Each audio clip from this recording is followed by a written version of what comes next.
Um,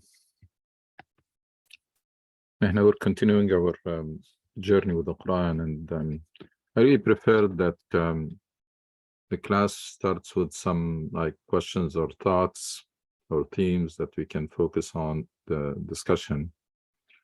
But in any case, the journey in the Quran is, or the main purpose in this class is not like for someone to limit yourself to this class, but it's going to be like primer, something that encourage you to have a regular sessions with the Quran. Very inspiring book, very empowering. Get a lot of guidance and a lot of energy, a lot of motivation, peace of mind, a lot of things you get if you stick to a regular session with the Quran. Of course, if you do it right, if you do it seeking guidance, if you do it with reflection, you concentrate and you contemplate and reflect on the verses that you're reading. It's very unfortunate that very few Muslims nowadays have that kind of relationship with the Quran. Large number of people neglected the Quran altogether. There is hardly any relationship. Some people listen to the Quran every now and then. Some people read the Quran every now and then. They read it for barakah. They read it for rewards. They read it. Sometimes they don't know what they're reading, because there is a very strong connection between the Quran and the context in which it was revealed. And if you're not aware of the context, you may be wondering, you're reading the verses and say, what these verses are talking about. But they are addressing an incident that took place at that time. So I hope that each one of us try to spearhead initiative in your environment. First of all, you start with yourself to fix that bad habit, and to make it, it's like be a student of the Quran for life. Student, it's like when you are taking a class, you have a textbook and you have your notes and you do your homework. That's exactly the same thing should be with the Quran. It's a text, you take it as a textbook, you study and try to understand the meaning and then apply them. I mean, when you are studying science or any subject, you go and apply with the homework and you apply in the lab what you learned. But when it comes to the Quran, you apply it in life. What you learn from the Quran, you incorporate it in your behavior. So Quran will be shaping you up all the time.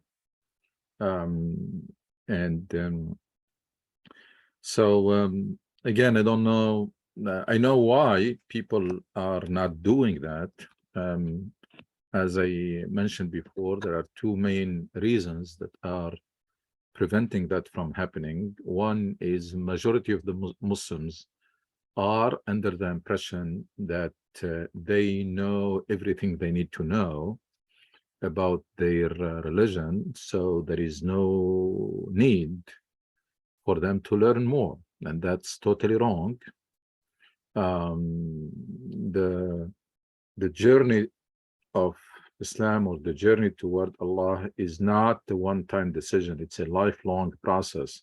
It's because there are so many temptations in life, and we also have the tendency to forget, and sometimes our iman goes weak, and so Quran takes care of that and strengthen your iman, remind you of things that are reinforce some things that start to fade or to become weak.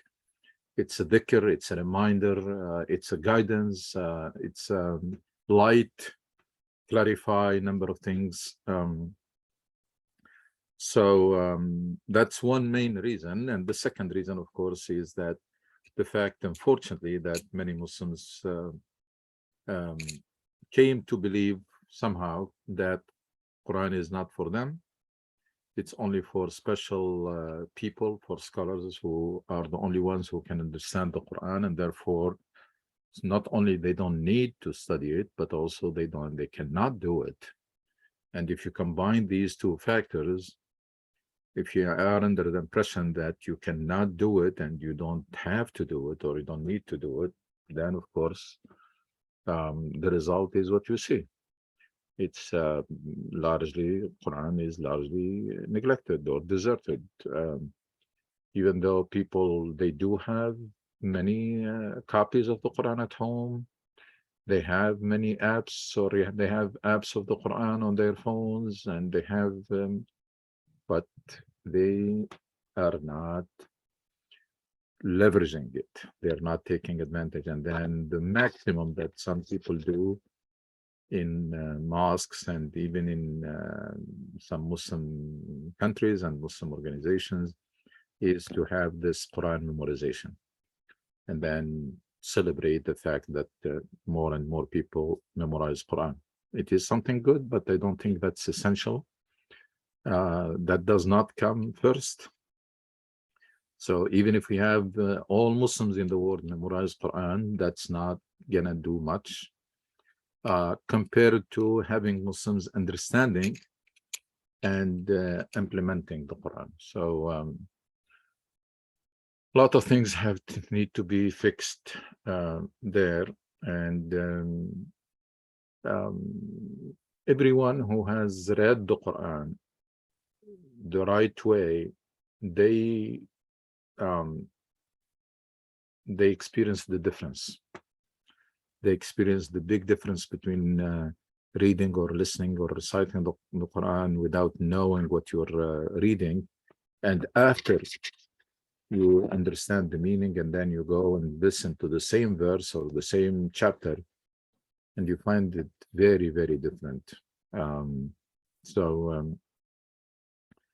I just wanted to remind ourselves about the importance of this, and then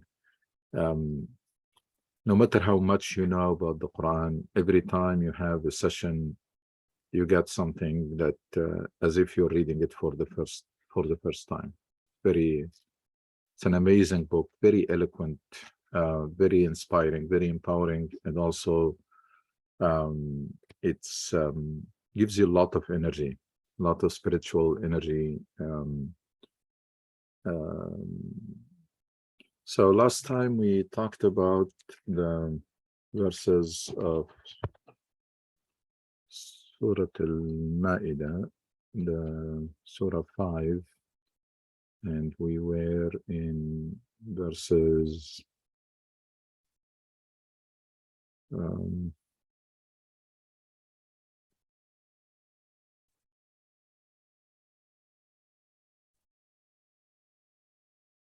we discussed verse 51, and actually the number of verses, basically the passage that starts from verse 44 and then goes all the way to verse 51 or 51. So two major concepts were discussed last time. One is, what does it mean to apply Sharia or Islam, or have an Islamic system or whatever. And then the second thing is the concept of allegiance. Two major concepts. They're very much misunderstood and cause a lot of problems and abuse. There is no political system in Islam. there are some political principles.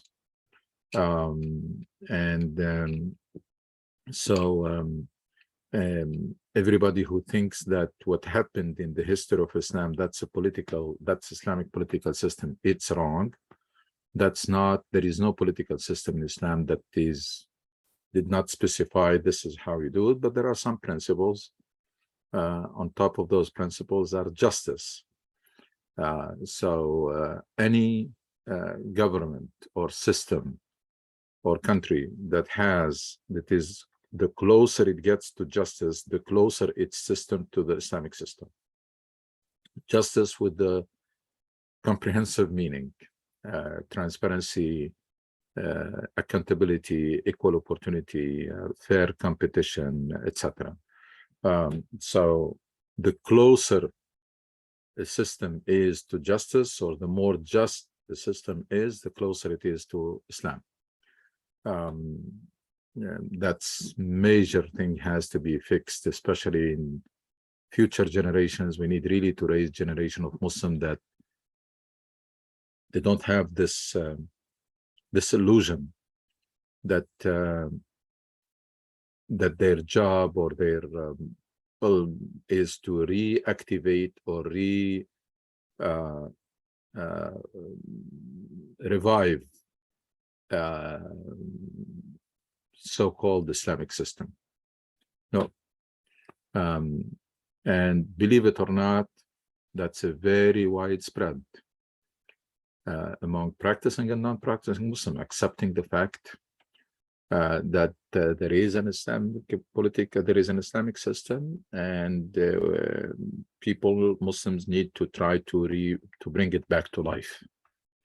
Like the last one was the Ottoman Khilafah or empire, and then that's where the Islam political system was lost and then has to be revived. There are Islamic groups that were established based on this idea. So that's very, very wrong. It has to be fixed.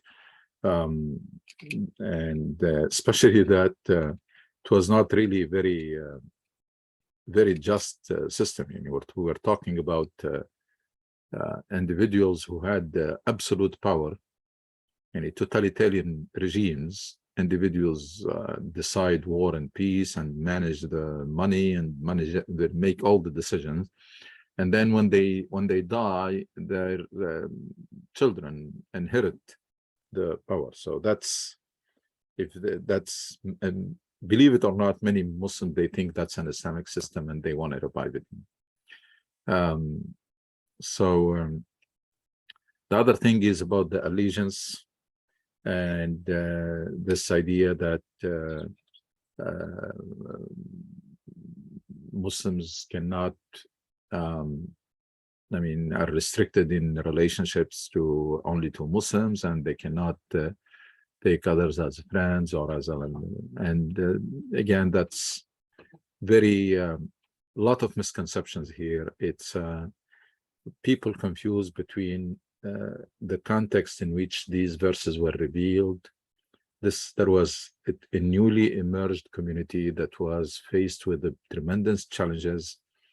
At that time, even the word kafir, disbeliever, was almost equivalent to someone who is an enemy of that community or fighting that community. So it's not like someone who rejected Islam and living in peace with people. And even the people of the book, there was some very unique characteristics of the people of the book in Medina, etc., and the way people were the way they interacted with the Muslim community. So we cannot take those things and generalize them to where we are now in a very different context.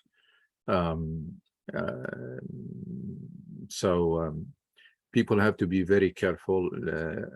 And again, there are some groups that were established based on these things, and they committed a lot of atrocities against other people just because they are non-Muslims.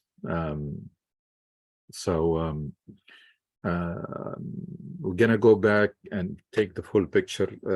Islam emphasizes the human dimension, that the humanity, consider humanity as one family, and we cannot generalize verses that were revealed in a very hostile environment and in a very tense in context or war, etc., and then generalize into all conditions.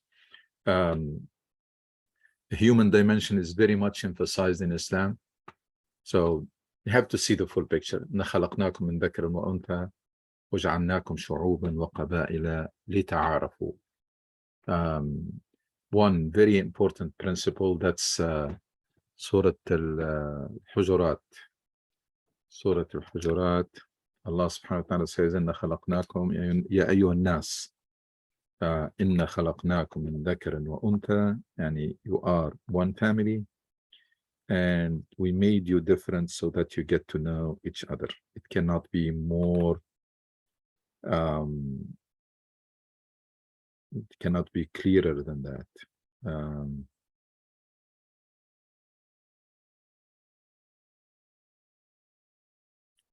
Reason, yeah.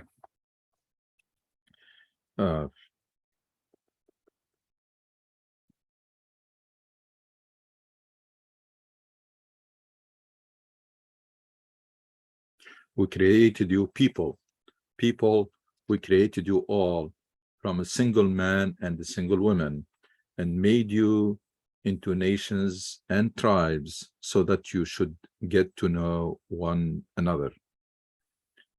In God's eyes, the most honored of you are the ones most aware of him or mindful. God is all knowing, all aware. This is verse, chapter 49 and verse 13, 1-3. For me, this kind of verse, or this particular verse, is one of those fundamental verses, principles. This is not contextual. It has nothing to do, all people, addressing people. This is a foundational verse or principle, not a contextual verse. And this is something should be really emphasized. Those verses should be emphasized first and should be learned first, rather than being lost in details and lost in with the contextual verses. So خلقناكم من ذكر وأنثى وجعلناكم شعوبا وقبائل لتعارفوا إن أكرمكم عند الله أتقاكم. Also, no compulsion in religion. لا إكراه في الدين. That's a very fundamental. That's a principle. Some people, unfortunately, they turn things upside down. They are neglecting. They found a way to marginalize the fundamental verses, and then they brought the contextual verses and then made them fundamental. That's a big mess that happened in the Quran. So the human dimension is there, and the people are brothers and sisters in humanity. And then there are so many other ties that link people together. People are neighbors, people are citizens, fellow citizens, or co-citizens. And then there is so many other commonalities. And then there are contracts that you sign. One of them is the Constitution, one of them is the law that you sign, or you pledge to abide by the law. All of these, you have to honor them. And you can't neglect that maybe these were not there at that time, but this is a very different context. So we have to always remember the fact that the verses of the Quran were revealed to be relevant for that context, because these are the people who need the guidance. I mean, Quran was revealed for them, but also to be valid for all times and all places. There is no way to do that except to have two types of verses. That there is one for you at this time and for all the time. And there are ones that are only for you or only for this context. Without this, I mean, without fixing this fundamental idea or concept that Quran is valid for all times and all places, does not mean that you can take any verse from the Quran and you will find it valid for all times and places. That's not true. There are verses of the Quran that are contextual. So, and again, this is, some people can find it really shocking, but that's what I'm very comfortable with. And anybody who studied the Quran have to keep this in mind, that you're talking about a book that was revealed to guide a community in a specific context, but at the same time is to be a guidance for Muslims at all times and all places. And therefore, there are two types of verses. So a lot of things that we're talking about, Jews and Christians and the people of the book, were contextuals. They were addressing James Webb. Okay. Okay. That's okay. Inshallah. So a lot of these were contextuals. There was a lot of friction with the Jews in Medina, and Muslims were under. Remember that, as I mentioned before, the Arabs at that time used to be very, very intimidated in terms when it comes to religion, because they are known to be the illiterate people who have nothing to do with the religion, and therefore Quran they were under a lot of attacks and questioning their beliefs, and Quran was revealed to help them in that ongoing debate. That's one thing. The second thing is that while this was happening, while there is some animosity and some conspiracy and some friction in Medina, there were some Muslims who still have a lot of ties with the Jews in Medina. You're talking about a newly emerging community in a very hostile environment, and there is a number of conspiracy against it, and then some people are still having those ties, etc. So Quran was revealed to make sure that these people, they realize who they are, what's their mission, and what challenges they're facing, so that they will be aware of this, and they don't and they are not to be confused with that situation, because there was a lot of business ties and a lot of relationships in Medina. So this is a very complex situation.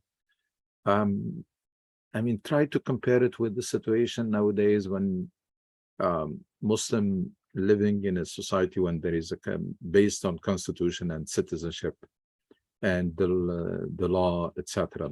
There is no comparison. I mean, and you cannot take those verses out of context and apply them to this context. You just can't. We're talking about nation state becoming a reality. We're talking about the government, I mean, has the exclusive right to enforce the law, or law enforcement. Nobody has the law. I mean, you compare that to a tribal society where things really were completely lawless. It's unfair for the Quran. It's totally unfair for the Quran to take. So I consider actually all these verses that that start from 51, 52, very, very contextual. They were talking about the situation at that time. This word here, فَتَرَى الَّذِينَ فِي قُلُوبِهِمْ مَرَضٌ يُسَارِعُونَ فِيهِمْ يَقُولُونَ نَخْشَى أَن تُصِيبَنَا دَائِرَةٌ. That was revealed because of this very specific incident when Quran was telling Muslims to sever their ties, at least with those who expressed or showed animosity against Muslims or conspiring. A person, one of the leaders in Medina, was called the leader of hypocrite. He said that exact word. He said, "Inni akhsha rajulun akhsha dawa'ir." No, I'm not gonna do it because I don't know what is gonna happen in the future. So Quran says, فَتَرَى الَّذِينَ فِي قُلُوبِهِمْ مَرَضٌ يُسَارِعُونَ فِيهِمْ يَقُولُونَ نَخْشَى أَن تُصِيبَنَا دَائِرَةٌ. That's 52.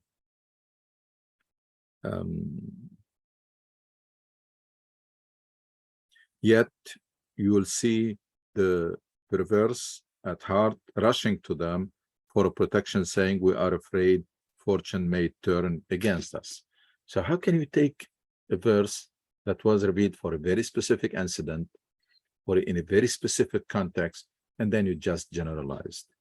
And then all of the rest also. So that's the response. فَعَسَى اللَّهُ أَنْ يَأْتِيَ بِالْفَتْحِ أَوْ أَمْرٍ مِنْ عِنْدِهِ فيصبحوا على ما أسروا في أنفسهم نادمين ويقول الذين آمنوا هؤلاء الذين أقسموا بالله جهد أيمانهم إنهم لمعكم حبطت أعمالهم فأصبحوا خاسرين. All of this was very, very contextual and about very, very specific incident. So the one who said that I'm afraid fortune may turn against us, Quran responded to that particular person and that particular statement, but Allah may well bring about the triumph or some other event of his own making. Then they will rue the secrets they harbored in their hearts, and the believers will say, "Are these the men who swore by God using their strongest oaths that they were with you? All they did was in vain, and they have lost everything." So and that's again shows the importance of understanding the Quran rather than just reading it. If you don't know the specific incident, if you're not aware of the specific incident in which these verses were revealed, you can really be confused. So not only contextuals, but about a very specific incident. Some people say, even if the verse was revealed about specific incident, it still can apply all the time. Apply all the time in a similar context. In that context, it's not apply all the time in any context. We go back to the metaphor of medicine. You cannot take any medicine, give it to any patient in any dose. That's what these people are saying. That Quran, you can take any verse and apply it in any context. يا أيها الذين آمنوا من يرتد منكم عن دينه فسوف يأتي الله بقوم يحبهم ويحبونه أذلة على المؤمنين أعزة على الكافرين يجاهدون في سبيل الله ولا يخافون لومة لائم ذلك فضل الله يؤتيه من يشاء والله واسع عليم. This is very interesting. So Allah subhanahu wa ta'ala says,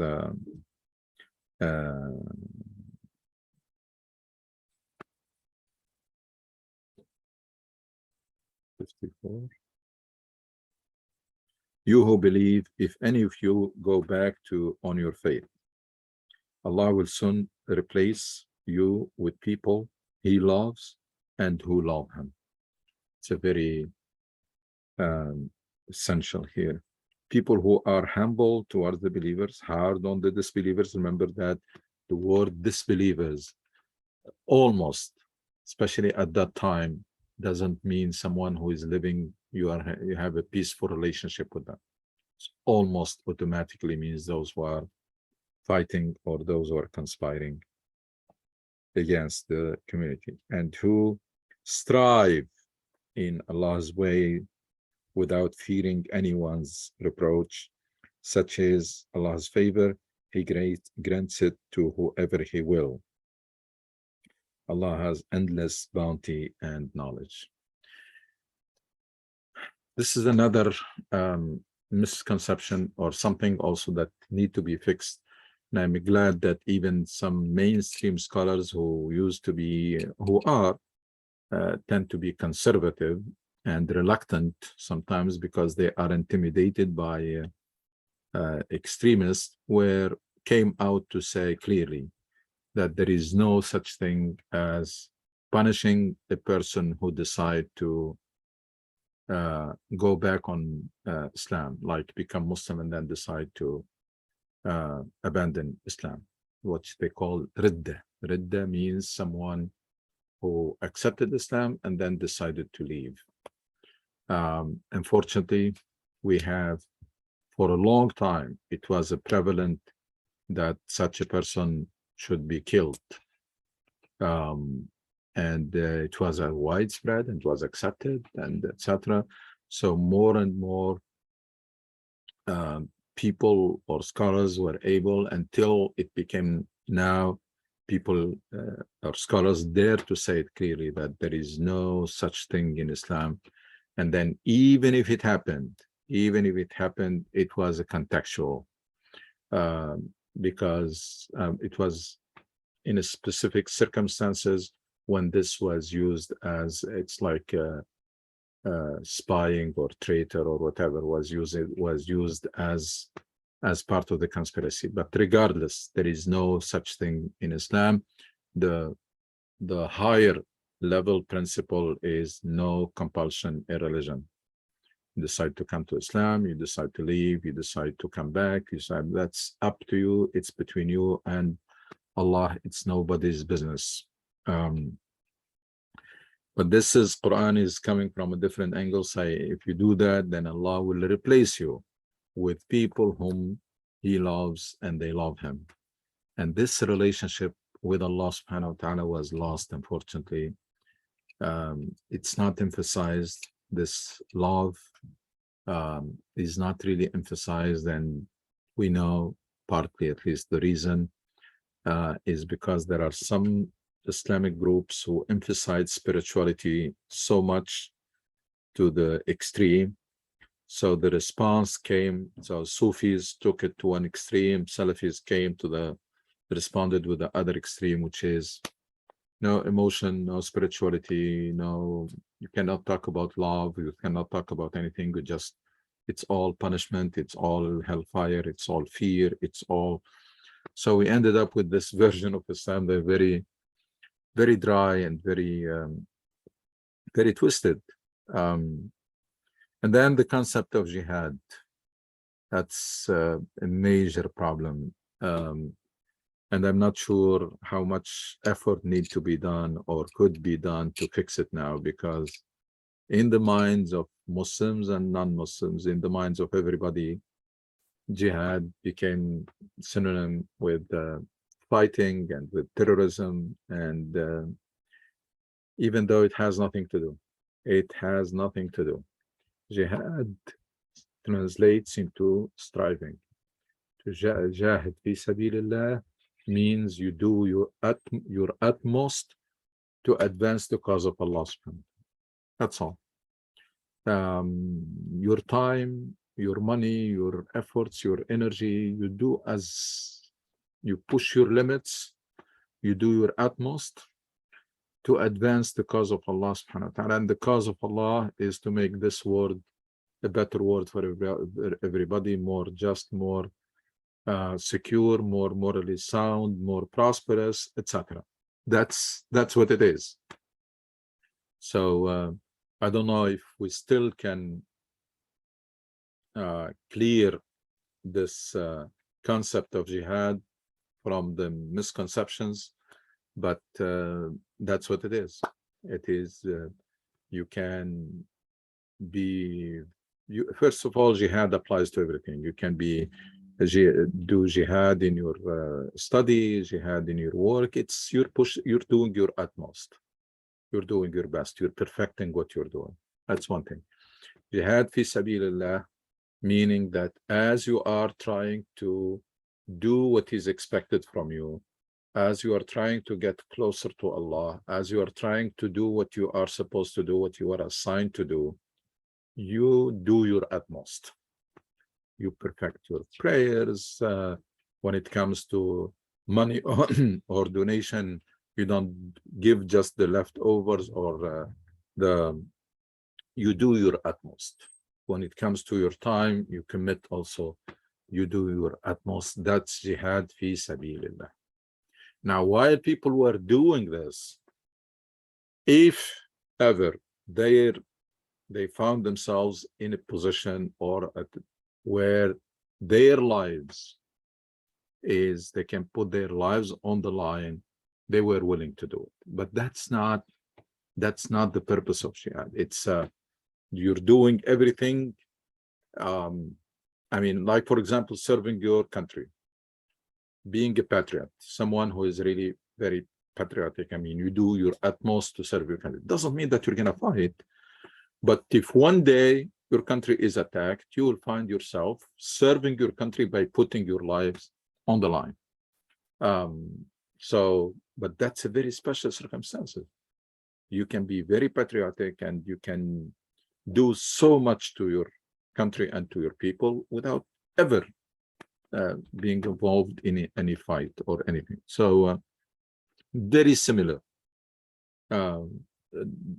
Striving for Allah, very similar to striving for your country. It's basically doing your utmost to advance the cause of Allah subhanahu wa ta'ala. And that's not a favor. That's not something that you do. It's not a favor that you do to Allah. It's actually the other way around. When you do that, it's a blessing from Allah to you. Yeah, there is a constant and there are variables. Yes, there are constant and there are variables, and there are foundational versus principles, timeless. And there are a lot of contextual verses. So it is a blessing from Allah on you to give you that honor to be serving his cause, because Allah is free of all needs. And when he assigned us the job to do his work, it's a great responsibility, but also it's a great honor. ذلك فضل الله يؤتيه من يشاء والله واسع عليم. إنما وليكم الله ورسوله والذين آمنوا الذين يقيمون الصلاة ويؤتون الزكاة وهم راكعون ومن يتولى الله ورسوله والذين آمنوا فإن حزب الله هم الغالبون. Again, we're talking about the concept of allegiance. In that context, of course, in the context where you have this newly emerged community, small and was attacked from all angles, and there are some members of that community who still have some ties. It's very complicated situations, but definitely this is not something that you can take and apply it blindly everywhere. Your true allies are Allah, his messenger, and the believers, those who keep up the prayer, pay the prescribed alms, and bow down in worship. Those who turn for protection to Allah, his messenger, and the believer are Allah's party. Allah's party is sure to triumph. There is a verse in Surah Al-Anfal, even though it's amazing, this Quran, even though at that time it's still tribal society, but you know that in Medina there was some beginning of establishing a state based on constitution and citizenship. So the Prophet ﷺ wrote that constitution, one-page constitution, in which it was really acknowledging that all residents of the Medina are citizen, etc. So it was transition from tribal society, completely lawless, there's no law whatsoever, jungle, and then he was transitioning to that nation or state based on constitution and citizenship. Very early on, Quran acknowledged this concept of citizenship in the context of allegiance, saying those believers who did not migrate to Medina, there are believers who belong to other states or to other places. ما لكم من ولايتهم من شيء. They are not, it's, I don't know why.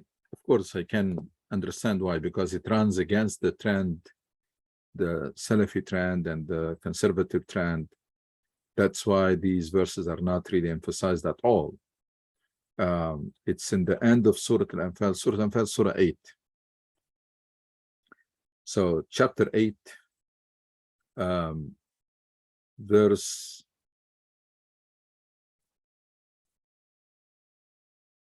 it starts from 72. So, and the verse I was mentioning is 73. As for those who believed but did not emigrate, so they decided to remain citizen of another country, you are not responsible for their protection until they have done so, until they migrate, until if they migrate and they become citizen of the Medina. And then Quran goes on to say, but if they seek help from you against persecution, so they remained in their tribes and they are persecuted because of their religion, so they are seeking your help. But if they seek help from you against persecution, it's your duty to assist them, except against people with whom you have a treaty. So amazing, so advanced. Imagine this was revealed in a context in which it's still tribal, but there were beginning of, or the transition of in Medina towards a state based on constitution and citizenship, saying there are Muslims but belong to another country. In today's language, they're citizens of another country. You have nothing to do with them. ما لكم من ولايتهم شيء حتى يهاجر. And unless they become citizen of your country, you have nothing to do with them. No allegiance. ما لكم من ولايتهم من شيء حتى يهاجر. طيب. وإن استنصروكم في الدين, if they seek help from you against persecution there, فعليكم النصر, you should help them, except against people with whom you have a treaty. Let's say you have a treaty with that particular country, you cannot violate that treaty. And then the verse conclude by saying, Allah sees all that you do. No wonder why sometimes when we say these things, people say this is a different religion. That's not the Islam we were told. That's true. There are a lot of things that we inherited. They were really wrong because, as I mentioned in the last Friday or two, that the versions of the Islam that we inherited through centuries of power struggle and centuries of totalitarian regimes, it's very mutilated, very twisted. Are, not is, because there are different versions. There is the Salafi version, the political Islam, the violent Islam, the traditional Islam, etc. Very, very mutilated. That nice balance, but very delicate balance in Islam was completely messed up.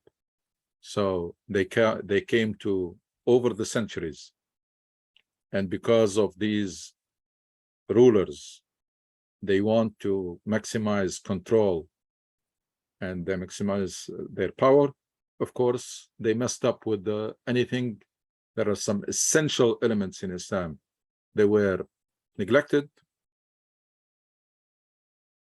Sense of mission, justice, the overarching goals of Islam, maqasid, all of this neglected. And there are some other things that are minor or marginal or small were blown out of proportion. So we ended up with something that is very, very twisted, and it is beyond repair. There is no amount of work that can be done to fix the existing versions. There is only a serious effort to rediscover the original Islam with its ability to inspire and empower, but also with its flexibility, with its moderation, with its this is, again, when you read those verses of allegiance, about allegiance, very contextual, you come to this verse in Surah Al-Anfal that is clearly it's a foundational verse because it's talking about principles.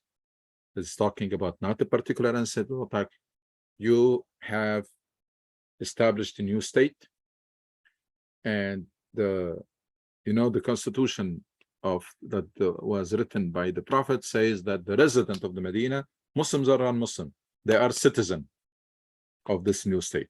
And we're talking about a Muslim who belongs to another, decide to remain in their tribes or their state, they say have nothing to do with them. And then goes to be so specific. But if they ask help from you against persecution, it's your duty to help them, except against people with whom you have a treaty, then you cannot do it. It's an amazing, these are the principles, the political principles, if you will, that Islam emphasizes, not a political system that was applied at certain point in time that people, they try to revive. So I hope that made it clear that, again, when you read the Quran, it's the good thing is that the Quran is not organized with the subject, like saying that this part is chapter 1, chapter 2, chapter 3, etc. No, it's not organized like that. It's very mixed, so that wherever you are reading, wherever you are, Quran, you can find things that can be useful, whatever your context is. So we cannot say like this chapter is not relevant or this chapter is more relevant, etc. But it is Quran, the verses are mixed, so that wherever you are reading, wherever you are reflecting, wherever you're reciting, you can find very inspirational verses and verses that are relevant to your context. I'm going to stop here and then see if there are, I think, some, what do you say, Amen? During the lecture, I'd like to talk about the James Webb Telescope and destination, and you'll get me back. Okay, before that, let's see if there are any thoughts or questions that people want to share.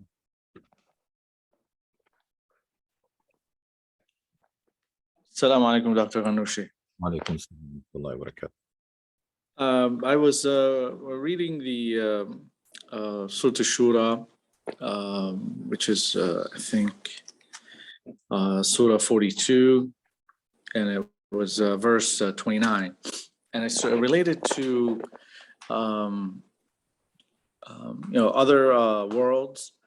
And I was listening to basically the meaning of the ayah, and the scholar pointed to the difference in the Arabic language when the use of in or idh yasha, in yasha and idh yasha. The explanation that was given was that idh yasha means that it is happening. It will happen.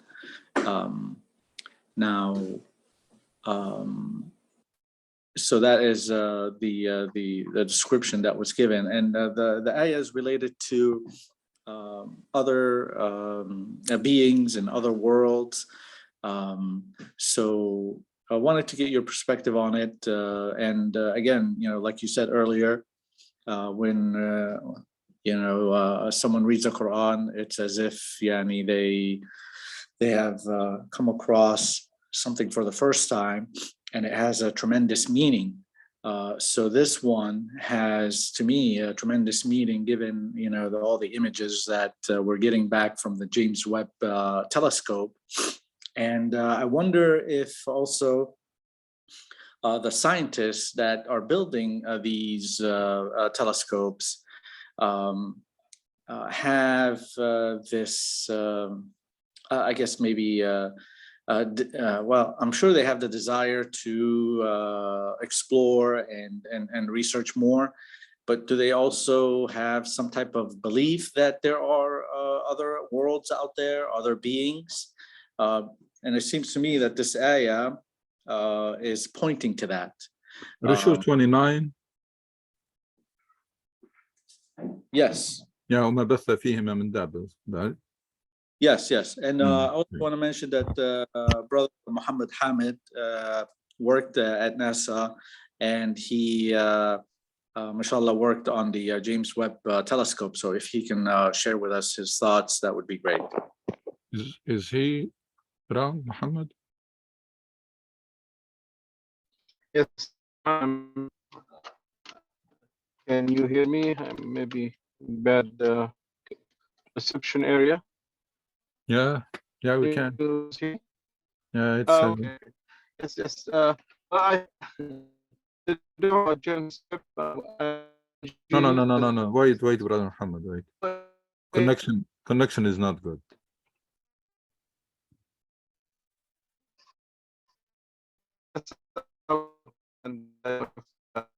Still.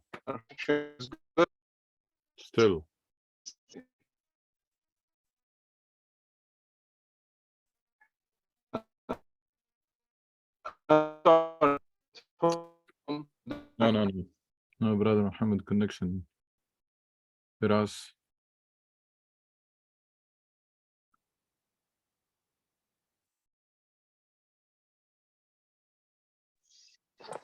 It's nothing I can do. Muhammad needs to have a better connection to the web. Okay.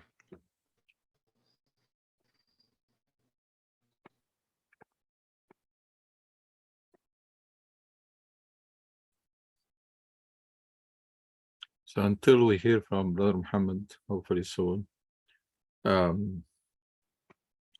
this astronomy thing is probably one of the best, and I always point to two things: is the human body and the universe. If you really want to appreciate the creation of Allah subhanahu wa ta'ala, these are the two main things that we should make some effort to learn. And you don't have to be a scientist nowadays. There are some material that is for everybody, gives you very basics about the universe, and you'll see those millions of miles, hundreds of millions of miles, and very. Go ahead, Muhammad, anytime you feel that the connection might have improved.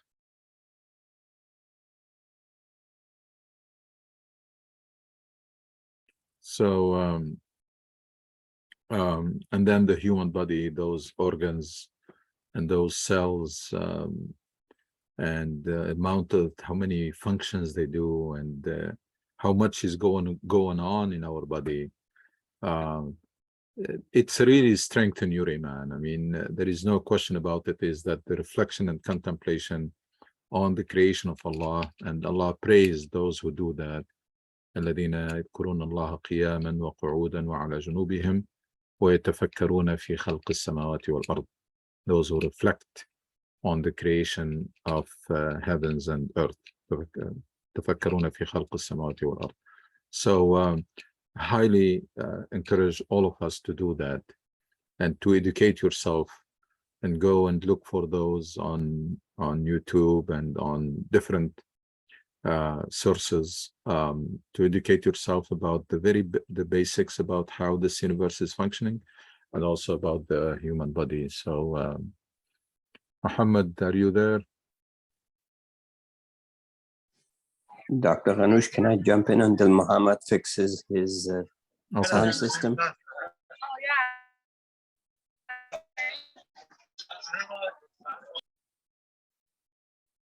Yeah. So you give me the floor to raise another question. I mean, go ahead until, yeah. It's about this universe and man. And given my very, very limited knowledge of how great God in his creation is, it stands to reason to ask the question, is man, human beings, are the human beings the sole intelligent beings in this phenomenally beyond comprehension large creation? And did Quran mean to be just for human beings or beyond human beings too? I mean, Quran tells us that there are people, group from jinn have listened to the Quran one time when the Prophet was reciting it. And that's probably the best response here, that even when the jinn have listened to the Quran, they responded, or it affected them, and that's in Surah Al-Ahqaf, I believe. A second here. Surah Al-Ahqaf. وإذ صرفنا إليك نفرا من الجن يستمعون القرآن فلما حضروه قالوا أنصتوا فلما قضي ولوا إلى قومهم منذرين. So it's verse 29, but Al-Ahqaf is Surah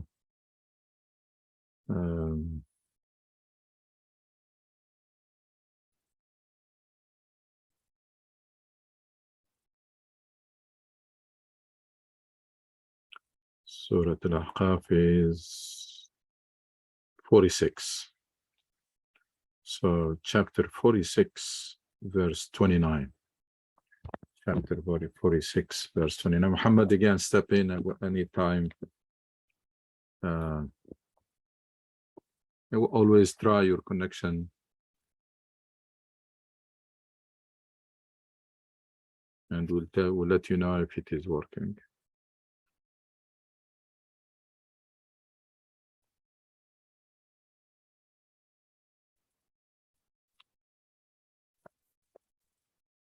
Muhammad, are you there? So we sent a group of jinn to you, Prophet, to listen to the Quran. When they heard it, they said to one another, be quiet. Then when it was finished, they returned to their community and gave them warning. They said, our people, we have been listening to scripture that came after Moses, confirming previous scriptures, giving guidance to the truth and the straight path. So that's, I don't know whether that answers your question, Brother Jalal.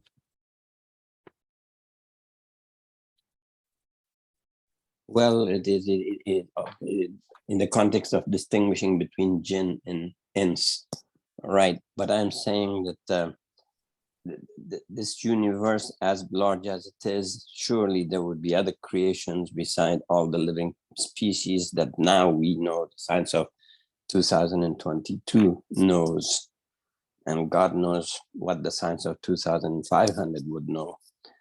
But what about the science of 4,000 years ago? There must have been, of course, creation has been far older than we can think. I'm referring to the greatness that Almighty God has in his creation, and are we too infinitesimal in that big domain? I mean, if you look at the pictures from the telescope of the universe, and then the very small, very minute dot of the Earth, that almost invisible, And then if you also read about the distances between the planets and between the stars and galaxies, etc., it's something that's really, I mean, makes you coming to that conclusion that Quran is saying, ربنا ما خلقت هذا باطلا سبحانك فقنا عذاب النار. It really may reinforce your belief and greatness, belief and in strengthen your relationship with Allah subhanahu wa ta'ala. They say that you get to know Allah through two things: His book that you can read, and that's the Quran, and His open book, and that's the universe. So Yeah, his open book is great. I mean, it's who am I to say anything about it? it's amazing. Again, whether the very small things or the huge parts of the universe are both very very amazing. And then, as I said, they can. It's like reading Quran would strengthen your iman. Also, contemplating and pondering and reflecting on the universe and on the creation of Allah also strengthen your iman. On a completely separate matter, when at one point this afternoon you said the confusion distinguishing between foundational and contextual verses. So a lay person like me, how would this person identify contextual versus foundational? It's not going to happen overnight. It's a process. You may read and search and ask, and then with time, it's something that happens gradually. With time, you build the framework that really can help you understanding that these verses are contextuals and foundation. Inshallah, we'll try. Always, I have that plan to try to select, at least to make some effort, and then compile a list of verses that I believe they are foundational from the Quran.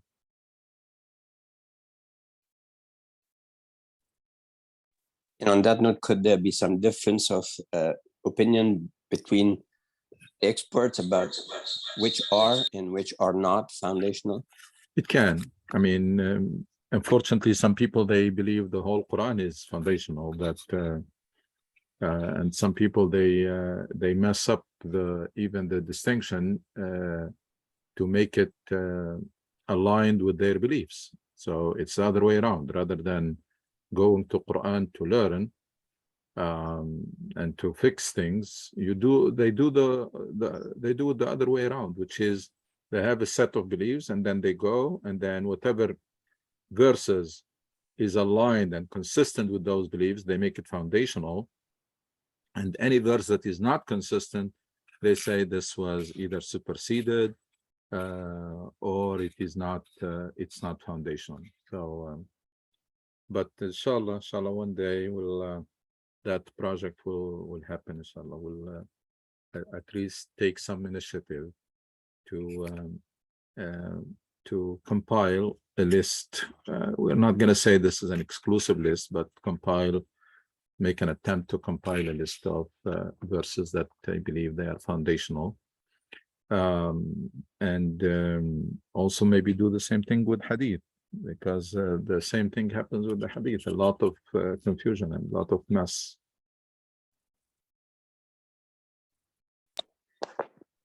Jazakallah. Thank you. Yeah.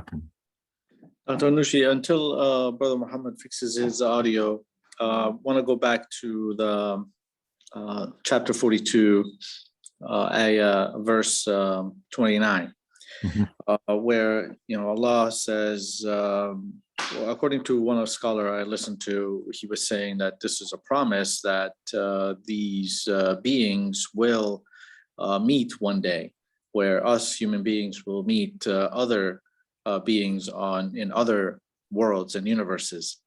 So we have the Quran as Muslims to point to this and to think about it and try to understand it, this verse in particular and other verses.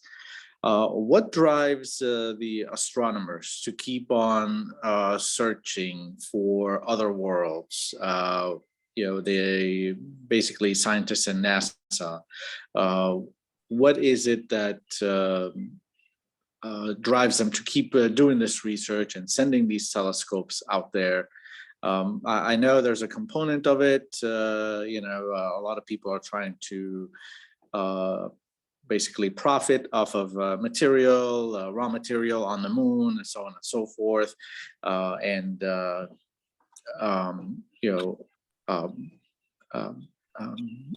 Basically, yeah. So there's a profit portion of it, but then just going back to this ayah in particular.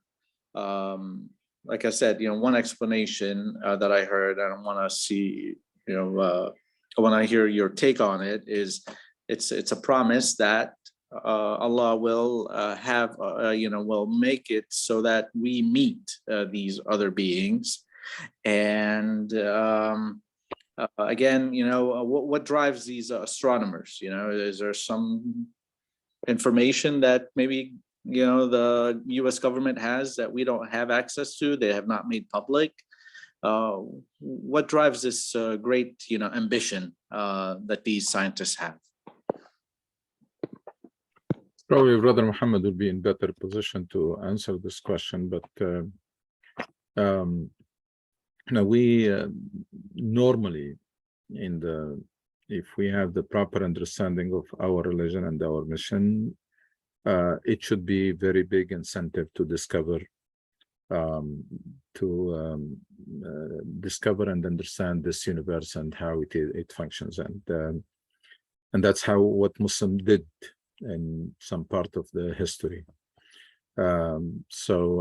It should be, because the essential component of our mission is to manage to develop this universe, and you cannot do that without understanding it. So the whole scientific thing should be driven by a proper understanding of the religion and the mission of believers on earth, and that's, again, as I said, what happened in parts of history, in the history of Islam. Now, Brother Muhammad is here, maybe. Go ahead. Yes, assalamu alaikum, everybody. Alaikum assalam wa rahmatullah. Sorry for that. I wasn't. No problem. Go ahead. Okay. Well, there is a lot to add. I mean, for space and NASA and other stuff. Well, to begin with, I am just engineer, so I'm not in the scientific area when I was there. So, but from engineering points or from my little information, this space telescope is different than the others. So before we used to have, or we still have, Hubble, and Hubble look at the light, the regular light, the visible light, and they gather pictures from around us. And it's not too far, it's reachable. What at one time it had some problems, and they sent people in space stations and fixed it. But James Webb is too far. It's actually 1 million miles from Earth, and it's actually at the dark side of the moon, at Lagrange 2. This spot is Lagrange 2, and this is because of gravity point. I think it can stay there in stable orbit. But the nice thing about James Webb is it's looking at the infrared. It's not looking at the visible light. So the idea of it is to look at the history of mankind, or of the universe. So it's going to look at the first few maybe moments of the existence of the universe, because infrared doesn't just dissipate; it stays there, and we can find it. I mean, somewhere in the space. So I think it's in the beginning stages, and with time, we will learn much more about our existence and about our life. Hmm. Yes, it's very interesting. It cost a lot. I worked closely next to it. I designed some control systems to do some simulation of space, like the cold, the acoustic systems, the vibration. So I did a lot of work when I used to be there as a control engineer. Anyway, so I would like to go, if there's any questions. Ayman, can you repeat your question? The last question about the driving force. Yes, so my question was, what is the driving force to that these scientists have that keeps them, I guess, developing new and more capable telescopes? What is the drive? What is the motivation? And is it because there is maybe the government knows something that they have not shared with the public about other beings, other universes out there? Like, for example, the ayahs, Surah Al-Shura, ayah 29 says, وَمِنْ آيَاتِهِ خَلَقَ السَّمَاوَاتِ وَالْأَرْضَ وَمَا بَثَّ فِيهِمَا مِنْ دَابَّةٍ وَهُوَ عَلَى جَمْعِهِمْ إِذْ يَشَأْ قَادِرًا. Is this one explanation I heard is I'm not an expert on Arabic language, but when Allah says إِذْ يَشَأْ and not in yasha, إِذْ is more of basically saying that it's happening. So it's not, it's happening that we will meet these other beings. And in is basically more, it's not basically, or it could happen or could not, but the use of the word if, it was explained by the scholar that it is going to happen. Jam'ihim, that is, basically having us meet these other beings. So again, my original question is, what's the drive? Is there some information out there we don't have access to that the governments have? And what's your explanation? What's your take on this ayah, this verse? I wish I knew about the government, because if there is something, the secrets, maybe you know better than me. But I think it's just a curiosity inside the human being. We didn't look only at space, we look into the small thing. Imagine before the invention of electronic microscope, we didn't know what cell is, and even atoms and stuff. So at this time, we were able to see the small parts, which are the cells, and through science, physics, and chemistry, we know what's atom. We're still exploring, and we're still going down to the smallest parts possible. So there, I think on the other side, we go far. We look at the moon, we look at the sun, and we look at the space. I think it's curiosity. I think Carl Sagan wrote lots of books about this, and I believe he was one of the people who wrote a message on one of the telescopes that was sent to far. It's going to be traveling millions of light years. So if other maybe cultures, other human, other beings find it, they will know about us. Maybe they can contact us. But I think that's just a curiosity. Some people maybe have faith, others don't. So it's just, it's a human effort. It can have different reasons. So this is my little take on. But for going back to textual and the al-ayat, the verses that has constant meaning or contextual meaning. If you look at the history, the problem with Muslims, I think we don't read. If you read for Abu Yusuf al-Qadi Abu Yusuf, he is one of the students of Imam Abu Hanifa. And when he wrote Al-Kharaj, it's a famous book, he was talking about the punishment of, sarika, steal. If somebody steal, theft. So punishment of theft, we know it's mentioned in the Quran as cutting the hand. So, but in his book, and that's Abu Yusuf. I'm not talking about anybody else. I'm talking about somebody who has a lot of weight in Islamic fiqh, in Islamic, ruling. So Abu Yusuf did not mention that. He mentioned at that time, which is maybe a few years, maybe 200 years after the time of Prophet, he mentioned jailing the people. And imagine, for him, that was, he could not just stop at the text and, oh, we have to cut the hands of people. No, he understood. Maybe time is changing. There is some other reasons. But I'm talking about Abu Yusuf and how he is understanding the Quran.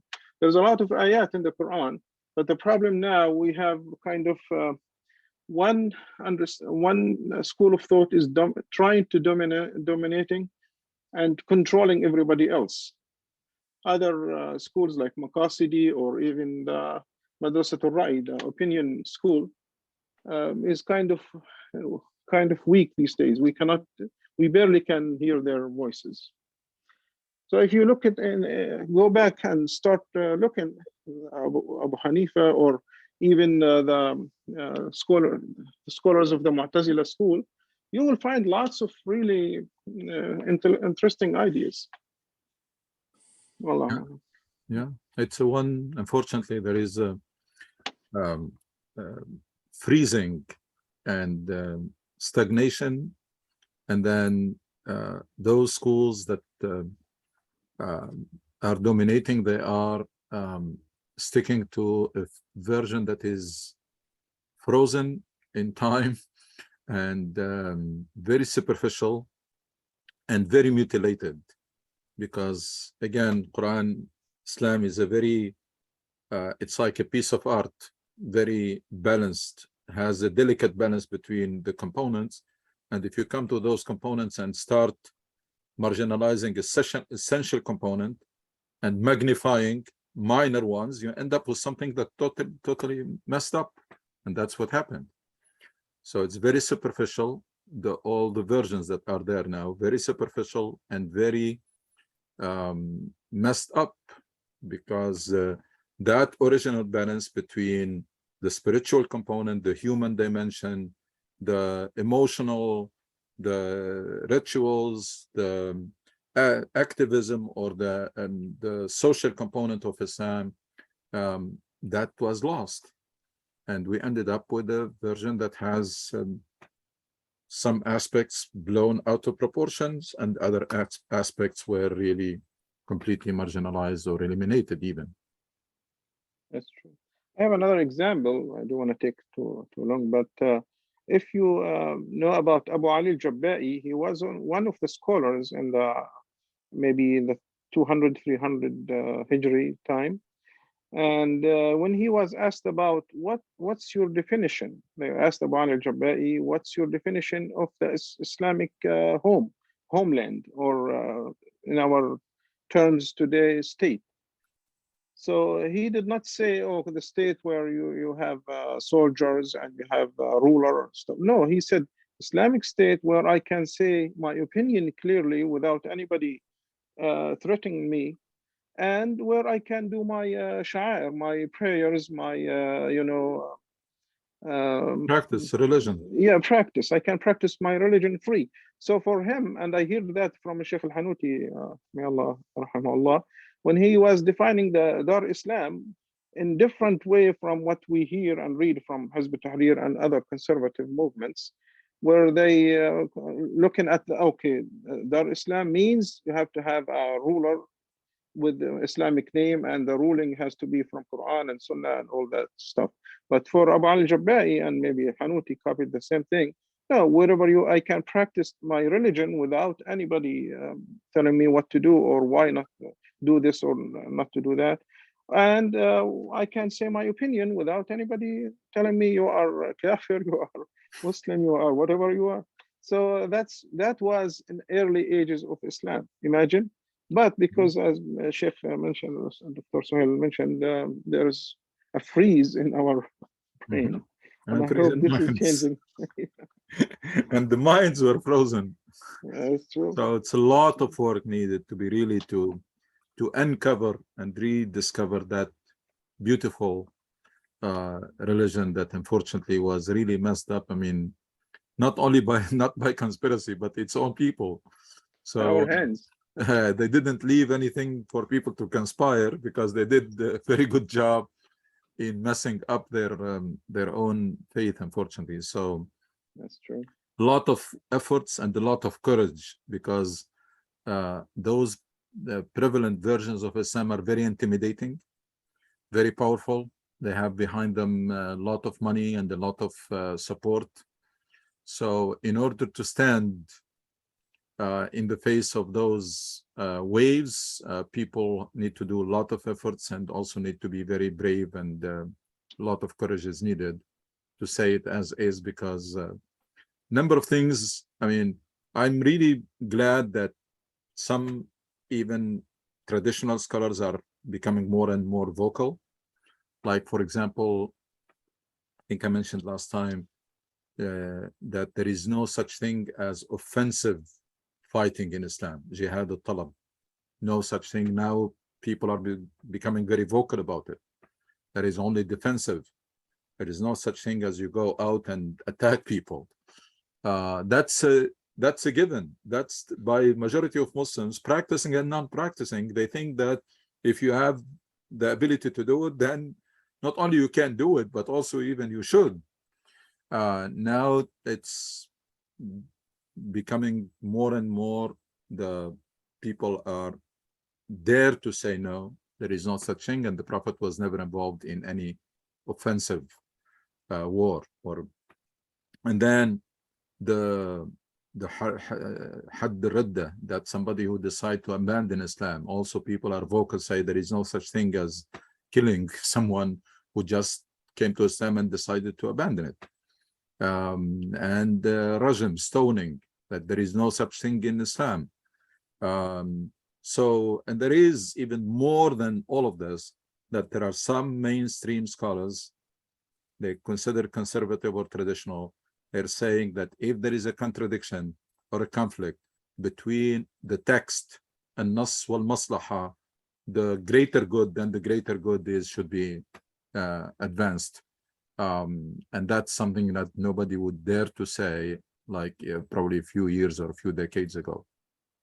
That's true. I mean, how come you have the message? I mean, there is one clear verse in the Quran says, "Rahmatan lil alamin." وَمَا أَرْسَلْنَاكَ, your main, Exclusively. Yes, exclusively to be mercy to the world. Alameen. And Alameen means not only maybe human beings, everything. Yeah, the words. The existence. Yeah, how come you have that, and you have you waging a war on people with different opinion or faith? Yeah. Okay, Jazakumullah khair. I think that's we got reach our time, right? I think so. Inshallah, we'll Dr. Ganucci, yes. I'd like to go briefly back to chapter 49, verse 13. It says, "We created you from a single pair of a male and a female and made you into different races and tribes so that you can come to know one another." We're having a potluck lunch on October 2nd at Good Shepherd in order to get to know one another better. And we would like to invite anybody from the mosque there to come visit us. That'll be at 11:15. We call it our International Family Roots Potluck. And if you can only stop by for a few minutes to say hello and get a plate of food. A few of you were over at Good Shepherd for breakfast a few years ago. That pales in comparison to the spread we put out for lunch. So we hope that you would, some of you can buy. I will put in some information in the chat box about this. We'd love to see some of you come by and say hello and get to know one another better. Thank you, and please coordinate with Brother Bassem about more details so that he will share the information, and inshallah we'll. I will send that all to Bassem. Okay. Yeah, Brother Hugh, can you send me email about this? I can maybe spread this to them. I would be happy to, Mohammed. Okay. Thank you very much. Right. Thank you. Jazakumullah khair. Inshallah, I'll see you next Sunday, same time. Thank you. Assalamu alaikum. Salam. السلام عليكم ورحمة الله وبركاته. Salam. السلام عليكم يا عمي